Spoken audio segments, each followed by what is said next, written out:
Rahman Rahim. Assalamu alaikum, my dear friends, fellow students, viewers, and listeners. This is Sir Usman Mughal, and I'm in your service to teach you English. आज हम future continuous tense का उर्दू में passivise करना सीखेंगे। बास time पैसिवाइजेस की पहचानों का पता नहीं चलता स्टूडेंट्स को, और बहुत मुश्किल हो जाती है उनके लिए पैसिवाइजेस को करना। अच्छा, फ्यूचर कॉन्टिन्यूस टेंस का जो पैसिवाइज है ये बुक्स के अंदर अवेलेबल नहीं है, अब मौजूदा बुक्स में अवेलेबल नहीं है। तो सबसे पहले तो आप ये जहन में रखें कि पैसिवाइज होता क्या है। पैसिवाइज वो होता है जिसमें कोई डायरेक्ट सब्जेक्ट मौजूद नहीं होता, बल्कि ऑब्जेक्ट जो है वो डायरेक्टली सेंटेंस के शुरू में आता है, उसको हम पैसिवाइज कहते हैं।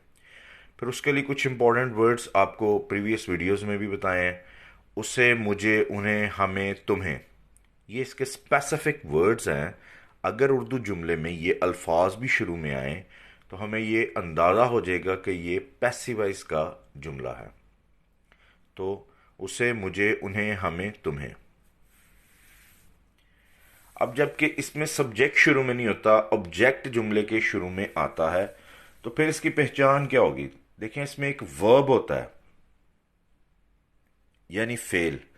ठीक है, अब ऐसे उर्दू जुमलों में वर्ब यानी फेल के बाद लफ्ज जा रहा होगा, जा रही होगी, जा रहे होंगे आए, ये इसकी पहचान है। ठीक है, इस पर गौर करना। मिसाल, आम कहाँ से खरीदे जा रहे होंगे, क्या गरीबों को खाना खिलाया जा रहा होगा। तो इसका मतलब यह है कि जब किसी वर्ब के बाद आए जा रहा होगा, जा रही होगी, जा रहे होंगे, तो वो पहचान होगी फ्यूचर कंटिन्यूअस के पैसिव की। अब इसके हेल्पिंग वर्ब जो इस्तेमाल होते हैं अंदर, वो विल या शैल के बाद बी और फिर बीइंग का इस्तेमाल है। विल बी बीइंग या शैल बी बीइंग, और form third past participle. Positive sentences का स्ट्रक्चर सेम जो हमने पैसिवाइज बनाते हुए सीखा था वही है। सब्जेक्ट जो ऑब्जेक्ट सब्जेक्ट बनते हैं वो वाले सब्जेक्ट, उसके बाद विल बी बीइंग या शैल बी बीइंग, उसके बाद third form of verb past participle form, फिर बाय और फिर object. If object if the subject and object both are present in the sentence, but object will come first in Urdu sentence, keep remember. Example इसकी पढ़ते हैं। I shall be being given medicine by the doctor. अब इसमें मुझे doctor से दवाई दी जा रही होगी। अब इसमें ज़रा गौर करें कि सब्जेक्ट, उसके बाद help, well will be being या शैल बी बीइंग, फिर थर्ड फॉर्म ऑफ वर्ब, फिर क्या हुआ कि उसके बाद बाय, फिर उसके बाद ऑब्जेक्ट आया। ठीक है जी। अगर हम इसको इस तरह देखें कि ये पैसिवाइज का जुमला, तो इसकी आपने स्पेसिफिकली इसका जो सेंटेंस स्ट्रक्चर है वो जेहन में रखना है। The meat will be being roasted by the cook, गोश्त बावर्ची से भुना जा रहा होगा। नेगेटिव सेंटेंसेस, उसके सेंटेंस स्ट्रक्चर में सब्जेक्ट के बाद विल नॉट बी बीइंग या शैल नॉट बी बीइंग, और फिर थर्ड फॉर्म ऑफ वर्ब जिसे पास्ट पार्टिसिपल फॉर्म कहते हैं, उसके बाद बाय और फिर ऑब्जेक्ट। सो कीप रिमेंबर कि सेंटेंस स्ट्रक्चर किसी भी टेंस को समझने के लिए, करने के लिए बहुत ज़रूरी है। नेगेटिव सेंटेंसेस में एग्जाम्पल होंगी, their application will not be being approved of by the headmaster, उनकी दरखास्त हेडमास्टर साहब से मंजूर नहीं की जा रही होगी। तो ये अब बाय के बाद जो लगा है ये सब्जेक्ट ऑब्जेक्ट बना हुआ है। ठीक है, तो इसको जब हम उर्दू में ट्रांसलेट करेंगे तो हेडमास्टर से, यानी उसके साथ उर्दू में से का लफ्ज आएगा। जो डायरेक्ट सब्जेक्ट है वो जुमले के अंदर है, जो सब्जेक्ट है वो जुमले के अंदर है। इंटेरोगेटिव सेंटेंसेस में विल या शैल के बाद सब्जेक्ट, फिर बी, फिर बीइंग और थर्ड फॉर्म ऑफ वर्ब, उसके बाद बाय और ऑब्जेक्ट और एंड पे क्वेश्चन मार्क।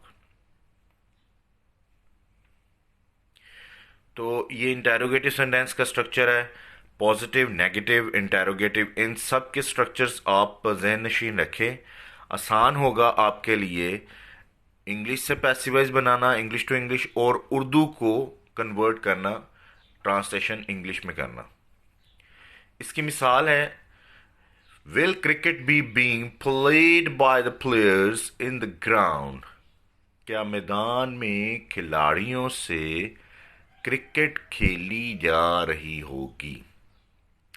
तो ये बहुत ज़रूरी है कि आपने कैसे उसकी उर्दू करनी है और किस तरीके से उसकी इंग्लिश करनी है। तो उर्दू या इंग्लिश करने के लिए आपको सेंटेंस स्ट्रक्चर पर अबूर होना चाहिए। और दूसरी बात, अगर आपको किसी भी टेंसेस की समझ नहीं आई, आप प्रीवियस वीडियोस को ज़रूर विजिट कीजिए। डबल इंटेरोगेटिव सेंटेंसेस, डब्ल्यूज, where, when, which, why, what, etcetera. इसके बाद विल बी बीइंग, विल या शैल, फिर सब्जेक्ट, फिर बी, फिर बीइंग, और फिर third form of verb past participle, फिर बाय, और फिर ऑब्जेक्ट, और उसके बाद क्वेश्चन मार्क। तो ये सेंटेंस स्ट्रक्चर है डब्ल्यूज का, डबल इंटेरोगेटिव सेंटेंसेस का, जो कि फ्यूचर कंटिन्यूअस टेंस के पैसिवाइज में इस्तेमाल होंगे। अगर हम इसकी मिसाल देखें तो वो कुछ यूं होगी, When will the poor and the needy people be being helped by the rich? गरीबों और ज़रूरतमंदों की अमीरों से कब मदद की जा रही होगी? तो इसमें डब्ल्यूज पहले आएगा, ठीक है जी, यानी कि वैन का लफ्ज़। डब्ल्यूज के लफ्ज़ होते हैं when, where, which, why, what, how और हु, ठीक है। ये डब्ल्यूज वर्ड्स हैं। इस डबल इंटेरोगेटिव सेंटेंसेस में जो इस्तेमाल किए जाते हैं डब्ल्यूज की पोजेशन वाले, डब्ल्यू की पोजेशन वाले अल्फाज। उसके बाद हु को बाय होम में बदल देंगे। इसकी एग्जांपल होगी, by whom will they be being teased and disturbed? उन्हें किससे तंग और परेशान किया जा रहा होगा? तो ये हु जो है, इसको हम बाय होम से लिखेंगे यहां पैसिवाइज में। पैसिवाइज में हु का हु नहीं लिखा जाएगा, बल्कि बाय होम लिखा जाएगा, और एक्टिवाइज में हु लिखा जाएगा, और फौरन इसके बाद हेल्पिंग वर्ब आएगा। उसके बाद exercise for practice, this is your part, as I already said that ये आपका हिस्सा है, ये आपने काम करना है, दिस इज योर वर्क। क्योंकि जो आपने इस वीडियो में सीखा है तो आपके लिए ज़रूरी है कि प्रैक्टिस करना। Practice always makes a man perfect. तो जितनी आप प्रैक्टिस करेंगे उतना आपके लिए ज़्यादा अच्छा होगा। और अगर इस वीडियो में भी आपको किसी चीज़ की समझ नहीं आई, आप कमेंट्स में जाके उसके मुतालिक पूछ सकते हैं, आपको उसका जवाब दे दिया जाएगा। और अगर किसी को टेंसेस नहीं आते तो वो प्लीज़ प्रीवियस वीडियोस देखें, बहुत ज़रूरी है उनके लिए सीखना। In the end, thank you very much for subscribing and for watching my channel. I really appreciate that